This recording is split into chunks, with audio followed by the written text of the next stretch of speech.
Olá! No vídeo de hoje eu vou mostrar para vocês algumas principais características da arte do Renascimento e também alguns artistas principais que depois eu vou explicar a ordem lógica aqui do que eu escolhi para passar para vocês no dia de hoje. Algumas características, então, aqui nessa lista sobre a arte renascentista, por gentileza, anotem isso no caderno de vocês. Deem um pause aí no vídeo, anotem, porque isso é extremamente importante. Então, rapidamente, vou repassar essas características e explicá-las para vocês. A primeira característica que eu trouxe aqui é o classicismo, tá? O classicismo, vocês sabem que é aquela inspiração nas obras gregas e romanas da antiguidade, então o classicismo ele está presente também nas pinturas do Renascimento. A valorização do ser humano, vocês sabem que o Renascimento era um movimento ligado com o humanismo e com o antropocentrismo, então o ser humano era muito valorizado. Por isso que nas obras vocês vão ver os seres humanos sendo retratados, pintados de forma muito bela, com muitas características reais do corpo humano, porque ele era valorizado. E isso já vai de encontro com o realismo. A figura humana ela era representada de forma muito realista, diferente das obras medievais que vocês viram na semana anterior, que os seres humanos eles eram pintados todos iguais, sem muitas características particulares. As obras do Renascimento elas são sempre retratadas muito fiéis à realidade. Também existem as técnicas de perspectiva e tridimensionalidade, diferente das obras medievais, que elas estavam todas em um plano único, né? Os artistas eles não retratavam o que estava em cima, o que estava embaixo, o que estava atrás, o que estava na frente. Nessas obras do Renascimento, nós vamos ver essas técnicas de perspectiva, profundidade e obras tridimensionais. Então, a gente consegue ver um primeiro plano, um plano de fundo, objetos em cima, embaixo, atrás, na frente. Vocês vão ver que isso fica muito perceptível nas obras renascentistas. Outra coisa que os artistas faziam muito no Renascimento era o autorretrato. Essa iniciativa dos pintores de fazerem retratos de si mesmo. Então, tem muitos dos pintores que nós vamos ver aqui que tem a foto, né? A foto não, a pintura, a imagem do rosto de como que era esse artista. Muitas delas são autorretratos. Os artistas dessa época também passaram a assinar as suas obras, diferente das obras medievais. Na Idade Média, a arte ela não era vista como algo para ser apreciado. Então, não tinha assinatura nessas obras. A arte era feita para educar, então você pintava lá um quadro e aquele quadro ele te ensinava alguma coisa sobre religião, né? Como a maioria das pessoas na Idade Média eram analfabetas, para ensinar para essas pessoas alguma coisa era feita através dessas obras. Já no Renascimento, os artistas eles passam a ser profissionais mesmo, profissionais da arte. Então, eles passam a assinar as suas obras. E também as técnicas de pintura, os materiais utilizados se modificaram e foram aí introduzidas na arte as primeiras técnicas a óleo, pinturas a óleo, tintas, né, feitas à base de óleo. E na sequência, nós vamos ver então alguns dos principais nomes do Renascimento italiano. Eu separei essa aula em 3 partes, tá? A primeira parte nós vamos falar sobre o Renascimento italiano, os principais nomes do Renascimento na Itália. Na segunda parte do vídeo, nós vamos ver nomes renascentistas de outras partes da Europa, a expansão do Renascimento. E na terceira parte, nós vamos falar um pouquinho sobre o Renascimento científico, os principais cientistas da época, as suas descobertas, as suas invenções, entre outras coisas. Então, todos os nomes que eu trouxer durante esta aula são pessoas italianas, porque foi na Itália que começou o Renascimento, como nós já estudamos, e depois esse movimento se expandiu para o restante da Europa. Então, a primeira pessoa que eu trouxe aqui para vocês é o Giotto. O Giotto, ele era um pintor e arquiteto e ele é considerado o pioneiro, o precursor da pintura renascentista. Porque vocês vão perceber que as obras do Giotto, elas misturam características da arte medieval com características da arte renascentista. Se vocês observarem essa obra, vocês conseguem ver que nós já temos, né, tridimensionalidade, temos cores mais vivas também, que eu não escrevi lá, mas é uma característica das obras do Renascimento, cores mais vivas, enquanto as obras medievais elas eram obras bem mais neutras, cores mais sóbrias. Essa obra, então, ela se chama A Lamentação. E eu sempre vou deixar para vocês, vocês podem observar aí na tela, o nome da obra e aonde ela se encontra, né? Em que museu, em que galeria ela se encontra. Essa aqui está em Pádua, lá na Itália. Próximo artista é o Filippo Brunelleschi, que era pintor, escultor e arquiteto e teve muitos estudos na área de geometria e matemática.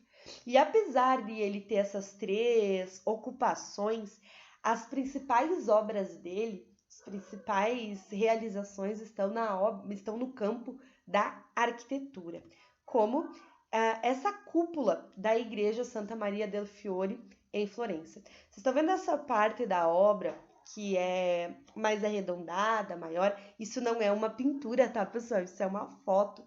E essa parte redonda, que é a chamada cúpula da igreja, foi projetada por ele. Ele foi o arquiteto desta obra.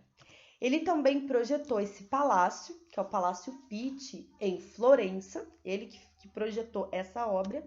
E o Hospital dos Inocentes, também em Florença, que funcionava quando foi construído como um orfanato e hoje abriga um museu lá na cidade de Florença, na Itália. Outro nome dessa época, então, o Donatello. O Donatello, ele era escultor e é conhecido como o primeiro grande escultor renascentista. Algumas obras dele são o Davi, que está lá na cidade de Florença, também no museu em Florença. É uma escultura, né, feita pelo Donatello. Essa outra obra aqui, que é a Gata Melata, que está em Pádua, na Itália também. O nosso próximo artista é o Sandro Botticelli. Esse já é bem conhecido de vocês, provavelmente, e ele foi um pintor. E o Sandro Botticelli, ele é um dos principais exemplos de artistas que misturavam a cultura cristã com a cultura greco-romana, a mitologia greco-romana, como vocês vão poder observar nas outras obras, nas próximas obras, mostrando inclusive traços do classicismo, né, que é a inspiração greco-romana. Essa obra, com certeza vocês já viram, é o Nascimento de Vênus, né? Se encontra também numa galeria de arte em Florença, na Itália. E Vênus era uma personagem, né, da mitologia romana. Era a deusa do amor, da beleza. Afrodite para os gregos era Vênus para os romanos. Então vocês podem ver que está mostrando, né, essa inspiração romana nas obras renascentistas do Sandro Botticelli. E vocês podem observar as características dessa obra, o realismo, a tridimensionalidade, a perspectiva, o ser humano, né, sendo pintado da forma como ele realmente é, e uma sensação de movimento também dá para ver nessa obra, com o vento, com as roupas ali das pessoas e tudo mais. Então, são características importantes das obras renascentistas.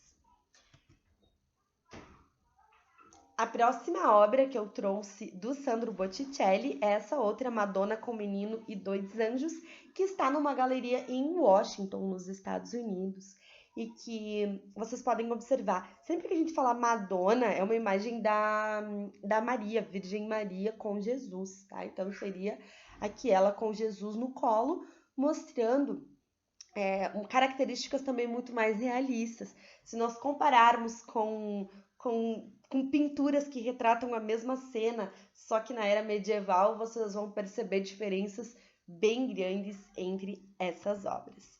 E essa outra imagem, que é uma das minhas favoritas, Anunciação, que está também localizada nos Estados Unidos, no Museu de Arte em Nova York. E vocês podem observar, né, que é uma imagem cristã, é uma imagem religiosa, mas as pessoas são pintadas com muito realismo, né? E dá para ver a divisão, elas estão numa espécie de uma sala, dá para ver uma divisão, tem uma profundidade muito grande nessa obra, um realismo também, né, muito perceptível, que são características justamente do movimento renascentista. Leonardo da Vinci, esse que ninguém conhece, né? E ele era só pintor, escultor, arquiteto, cientista, engenheiro, inventor. Ufa! Lembrando que nessa época, pessoal, para você ser engenheiro, arquiteto, você não precisava exatamente de uma graduação, de fazer faculdade de engenharia, faculdade de arquitetura, tá? As pessoas, elas eram autodidatas, então você podia ser muitas coisas, né? Contanto que fizesse elas todas muito bem feitas. Que o Leonardo da Vinci, vocês sabem que fazia. Tá? Ele tinha grandes conhecimentos em anatomia e usava muito também nas suas obras a perspectiva e fazia um jogo de luz e sombra que vocês sabem, que vocês já viram em várias obras dele, que é muito bacana. A Mona Lisa, né, que tem esse jogo de luz e sombra, que é muito legal, e tem obras misteriosas também do Leonardo da Vinci, ele trazia várias mensagens subliminares e tudo mais, né? Então a Mona Lisa, que é uma obra bem pequenininha, que está lá no Museu do Louvre, na França. Não, ela não é uma obra gigante, como talvez vocês imaginem, ela é uma obra bem pequenininha. Pesquisem no Google que vocês verão. Essa obra aqui também é muito conhecida, do Leonardo da Vinci, A Última Ceia, que mostra, né, Jesus e os 12 apóstolos nessa última ceia antes de Jesus ser crucificado. Também é uma obra que traz muitos debates, muitos apontamentos, muitas polêmicas, mas observem o realismo presente nessa obra. A tridimensionalidade, a perspectiva, as cores vivas também presentes nessa obra, todas são características do Renascimento. Mas além de pintor, como eu falei, o Leonardo da Vinci também tinha grandes conhecimentos em anatomia, estudos do corpo humano, e ele provou isso nessa obra O Homem Vitruviano, né, que tentava representar e mostrar a proporcionalidade do corpo humano, a beleza do corpo humano, a simetria presente no corpo humano. O Leonardo da Vinci tem estudos muito aprofundados sobre esse assunto e é muito legal. Essa outra obra também é uma pintura dele, Dama com Arminho, também é do Leonardo da Vinci. Olha o realismo, né, presente aí nessa mulher pintada. É muito semelhante realmente a como é um rosto feminino, né? E como ele era inventor, ele também fez desenhos aí de diversos máquinas, objetos, enfim, que se tornaram protótipos depois de invenções de verdade. Então aqui, o primeiro projeto dele de um helicóptero. Né? Claro que não é um helicóptero como nós conhecemos hoje, mas vocês podem ver que o pensamento, né, a projeção, a hélice muito semelhante com o helicóptero que a gente conhece hoje. Então ele fez esse desenho. O paraquedas, ele também desenhou aí o projeto de um primeiro paraquedas, semelhante ao que nós temos hoje, e ele também fez o projeto, o desenho do primeiro submarino. Pessoal, nós poderíamos aqui falar de centenas de obras do Leonardo da Vinci, dos outros também, né? Mas agora especificamente falando do Leonardo da Vinci, mas eu tô trazendo algumas principais para vocês, tá? Não são todas, obviamente, não teria como eu trazer todas, né? Porque eu nem conheço todas também. Mas se vocês tiverem curiosidade, busquem, pesquisem, além disso que eu tô trazendo para vocês, tá?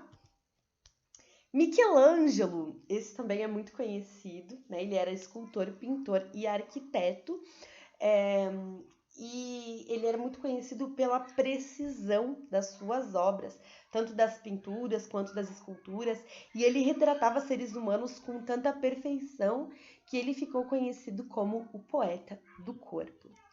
Essa obra aqui é sensacional, se chama Pietà, tá lá na Basílica de São Pedro, no Vaticano, é uma escultura. Observem a riqueza de detalhes dessa obra, as roupas, o corpo, é feito tudo com muita perfeição, com muitos detalhes, com muita precisão. E só observando essa obra a gente já entende, né, por que o Michelangelo era conhecido como o poeta do corpo. Essa aqui que é a Basílica de São Pedro, que a Pietà está dentro dessa basílica, né? Super famosa essa construção, também é a sede da Igreja Católica Mundial. Foi projetada por ele era arquiteto, então ele projetou essa basílica. E agora talvez a maior obra do Michelangelo, que foi a pintura da Capela Sistina. Ele pintou as paredes e o teto da Capela Sistina. Olhem só, isso aqui é uma visão de baixo para cima. É uma fotografia do teto da Basílica da Capela Sistina.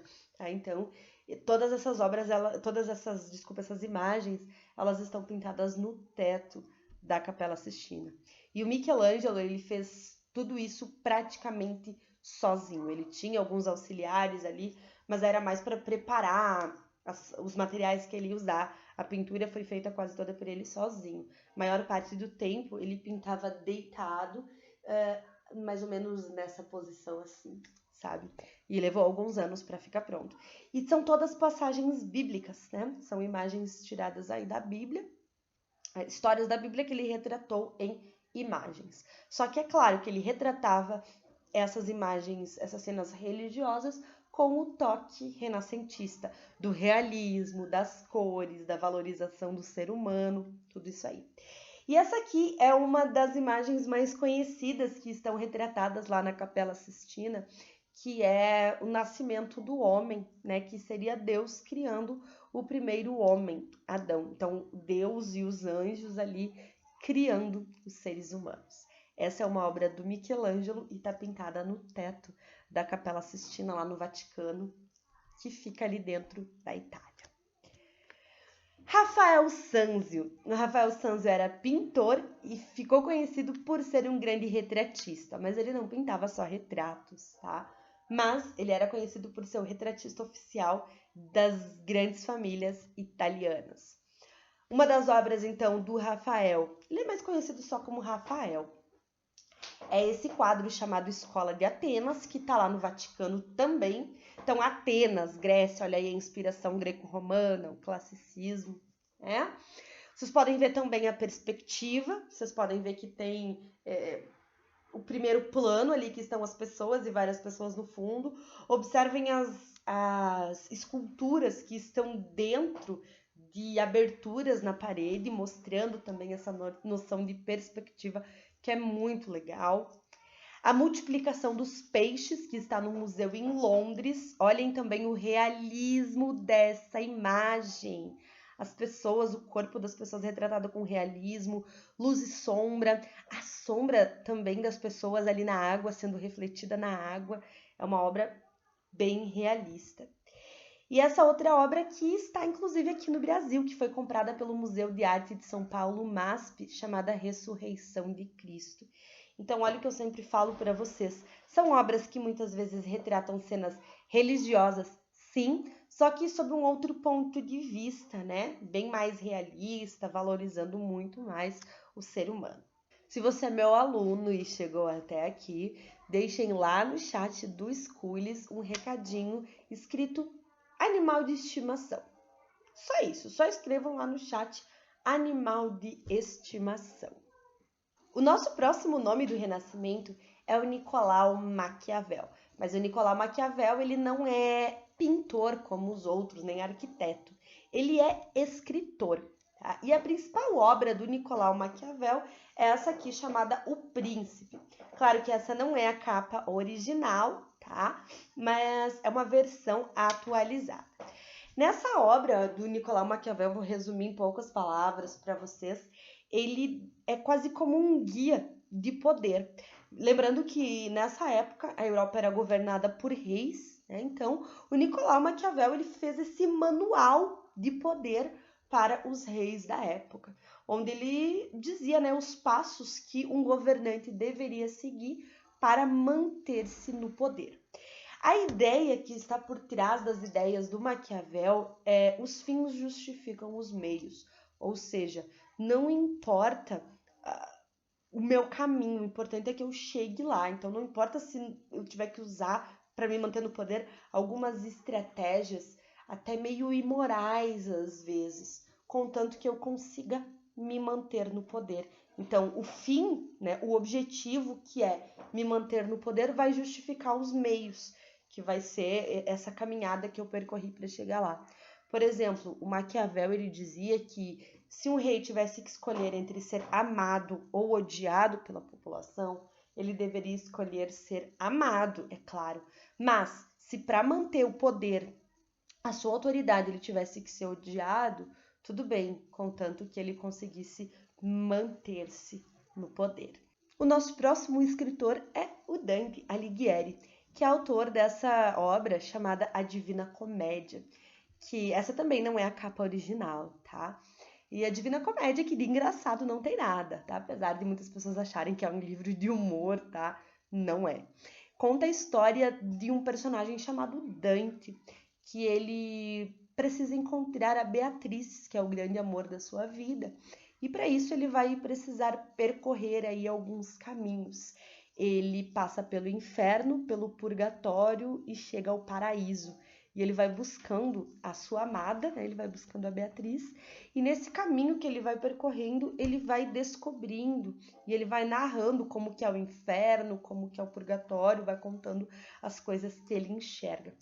Essa obra do Dante Alighieri, ela foi escrita em formato de um poema épico, assim, muito longo, mas existem versões adaptadas, inclusive, para a linguagem infanto-juvenil, para vocês. É um livro que vale muito a pena ler, é muito legal, um livrinho curtinho, assim, né, na versão adaptada. É uma história que vale muito a pena ser lida. E com essa obra do Dante Alighieri, a Divina Comédia, nós fechamos a nossa parte sobre o Renascimento italiano. É claro que existem outros artistas, outros escritores que eu poderia trazer aqui para vocês, mas eu selecionei alguns que eu considero os principais, os mais conhecidos, os mais famosos, só para vocês terem um pequeno conhecimento sobre esses caras aí. E mais tarde, com certeza, em outros momentos, vocês vão ouvir falar muito dessas pessoas, vão ter acesso a obras dessas pessoas também e vão lembrar que elas faziam parte, então, desse movimento. Qualquer dúvida que ficar, deixem um recadinho que eu respondo vocês com muito carinho. Um beijo e até o próximo vídeo.